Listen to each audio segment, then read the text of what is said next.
Assalamualaikum warahmatullahi wabarakatuh. Nama saya Lydia Novita Putri, NIM 2019-14012. Saya dari program studi D4 Teknologi Produksi Tanaman Perkebunan. Saya dari kelas T PTP 19B. Di sini saya akan menjelaskan tentang pemanfaatan lahan gambut. Nah, apa sih pemanfaatan lahan gambut itu? Jadi, pemanfaatan lahan gambut untuk tanaman kelapa sawit lebih banyak dilakukan oleh perusahaan dan petani. Kenapa? Karena kelapa sawit dapat tumbuh dengan baik pada lahan gambut, asalkan dikelola dengan baik. Terus pengelolaan lahan gambut juga paling sedikit harus memperhatikan beberapa cara yang berbeda. Dengan cara yang berbeda, seperti pembenahan fisik tanah, manajemen air, pemupukan, dan pemilihan varietas. Ini saya akan menjelaskan yang kedua, itu pembenahan fisik tanah, yaitu yang dilakukan dengan memerhatikan ketebalan gambut. Paling baik kelapa sawit ditanam pada lahan gambut yang tipis, yaitu ketebalannya kurang lebih 50 cm. Pada lahan gambut seperti itu, di pelakuan fisik tidak perlu dilakukan jika lahan gambutnya lebih dari 50 cm. Maka gambut yang dapat agar gambut dapat menahan beban batang kelapa sawit sehingga tanaman kelapa sawit tidak condong. Pendapatan dapat dilakukan dengan menggunakan alat berat atau pemadat alat. Nah, pelakuan yang lain dapat dilakukan agar tanaman tidak condong adalah dengan menambahkan tanah mineral pada lubang tanam kelapa sawit. Nah, tanah mineral itu dicampur dengan tanah gambut di lubang dalam bibit kelapa sawit. Itu ada manajemen air. Nah, manajemen air pada lahan gambut itu sangat penting karena dapat mengatur air tanaman tidak tergenang atau kekurangan air. Nah, hal itu tuh diperlukan dan mengingat lahan tanah gambut itu biasanya berada pada daerah yang rendah dan rawa banjir di musim hujan dan terjadi kekeringan musim kemarau. Nah, kini gambut memiliki kapasitas yang besar sehingga gambut cepat kering. Terus ada tanah dan air tanah sulit naik ke atas sampai permukaan tanah.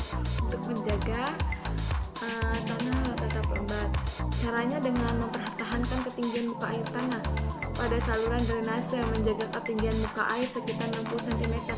Pada saluran drainase merupakan hal yang penting agar tanaman kelapa sawit tetap memperoleh air sepanjang tahun.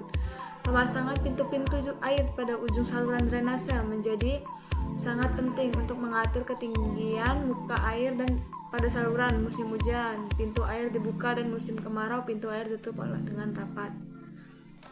Nah, teknik pemupukannya juga sangat diperlukan. Kenapa? Karena mengingat gambut merupakan tanah yang miskin unsur hara.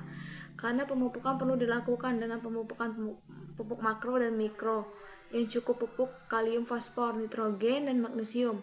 Nah, komposisi pupuk itu diberikan tergantung umur tanaman. Pada tanaman yang belum menghasilkan buah pupuk atau pupuk yang juga diberikan lebih banyak, sehingga pupuk itu makro terutama boron itu mengingat gambut sangat miskin unsur makronya.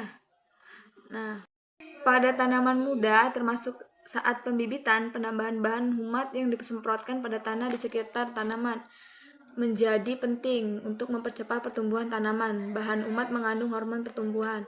Nah, teknik-teknik memiliki varietas dengan batang tanaman lebih pendek agar gambut lebih mampu menopang pokok-pokok pohon yang agar tidak miring. Rendahnya produksi para petani kelapa sawit di lahan gambut itu umumnya disebabkan oleh kekurangan pengetahuan dan modal, sehingga tidak mengetahui jika menanam sawit di lahan gambut perlu perlakuan khusus. Jika petani sulit cara bertanam kelapa sawit di lahan gambut, maka bergabung dengan perusahaan inti menjadi salah satu alternatifnya. Dengan bergabung menjadi petani plasma, maka setelah mengikuti manajemen perusahaan sawit yang juga menanam sawit di lahan gambut akan dapat memperoleh keuntungan lebih besar karena produksinya akan meningkat.